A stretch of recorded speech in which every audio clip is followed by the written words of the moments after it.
সকালের টিফিনে বানাবো আমি পাস্তা। আর আমি কিভাবে পাস্তা বানাই সেটাই তোমাদের সাথে আজকে শেয়ার করবো। চলো, প্রথমে আমি কড়াইশুঁটিগুলো ছাড়িয়ে নিচ্ছি। তারপরে কিন্তু আমি কড়াইতে জল দিয়ে তাতে একটু লবণ দিয়ে জলটা গরম হতে পাস্তাগুলোকে সিদ্ধ করে নিলাম। তারপরে দিয়ে দিলাম বেশ কিছুটা সাদা তেল, এতে পেঁয়াজ কুচি আর কাঁচা লঙ্কা কুচি দিয়ে বেশ কিছুটা নাড়াচাড়া করে নেব। তারপরে যে কড়াইশুঁটিগুলো ছাড়িয়ে রেখেছিলাম সেগুলোকে দিয়ে দিলাম। দিয়ে আমি এর মধ্যে কিন্তু দুখানা ডিম ভেঙে নেব। কিন্তু আমি আলাদাভাবে কিন্তু ডিমগুলো ভাজিনি, এর সাথেই কিন্তু আমি ডিমগুলোকে ভাজা ভাজা করে নেব। এইভাবে যখন ভাজা ভাজা হয়ে যাবে তারপরে কিন্তু আমি দেখো বেশ কিছুটা ভাজা ভাজা হয়ে গিয়েছে। লবণ, হলুদ গুঁড়ো আর লঙ্কার গুঁড়ো দিয়ে আরও বেশ কিছুক্ষণ এটাকে নাড়াচাড়া করে নেব।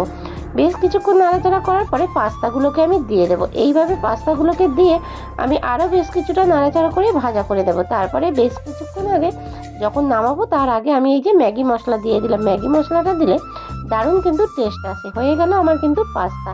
গরম গরম পাস্তা বানানো হয়ে গিয়েছে। দেখো তোমরা কারা কারা খাবে চলে এসো। ভালো লাগলে চ্যানেলটিকে সাবস্ক্রাইব করো।